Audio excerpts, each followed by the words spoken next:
నా పేరు సయ్యద్ బస్రి. నేను గుంటూరే. ఇక్కడ డొంక పొన్నూరు రోడ్డు డొంకలో ఉంటాము. మా అబ్బాయికి 4 నెలలు అవుతుంది. పొడి చేశారండి.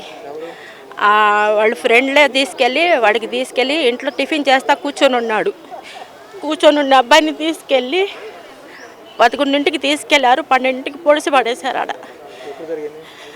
అక్టోబర్ నెల 31 ఒకటి ఆ రోజు పొడిసి చంపేశారు.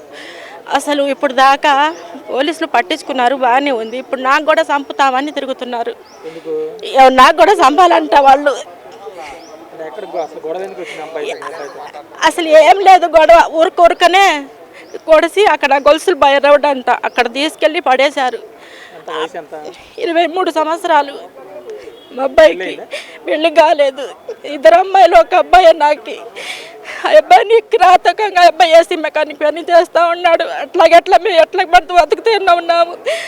ఆ అబ్బాయిని తీసుకెళ్ళి పోలీసేసి నాకేం ఆధారం లేకుండా చేసేసాడు.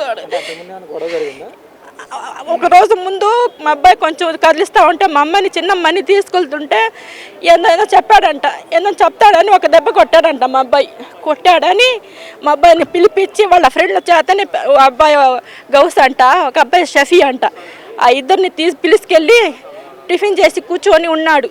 ఇద్దరు తీసుకెళ్ళి చంపేశారు. ఇద్దరు తీసుకెళ్ళి అప్పగిచ్చారు వాడు పొడిచేశారు.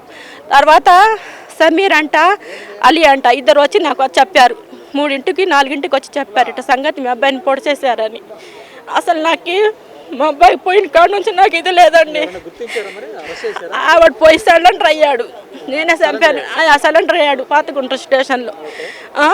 అసలు నాకు ఎట్లా హింసిస్తున్నారంటే, నాకు ఇంటికాడికి వచ్చి బెదిరిస్తున్నాడు. వాడు అక్క బాగా తిరిగిపోతుంది. అది మామూలుది కాదు, 2 మొగుళ్ళని చంపేసింది. అదే వాళ్ళు అసలు మంచోళ్ళు కాదు వాళ్ళు. ఇప్పుడు నన్ను కూడా మా ఇంటికాడ తిరుగుతూ ఉన్నారు. నన్ను కూడా నాకు పొడుస్తారంట. నాకు వచ్చి ఎవరు కూడా వచ్చి నాకు ప్రమాణించి ఏం చెప్పలేదు, నాకు ఏమి ఓరదార్చలేదు. ఇప్పుడు దాకా ఎవరు రాలేదు. నా పిల్లోడైతే చనిపోయాడు. నాకేం ఆధారం లేకుండా చేసేసాడు వాడు. అసలు నాకు ఏముంది, నాకు వాడి చేతను రక్షణ కావాలి.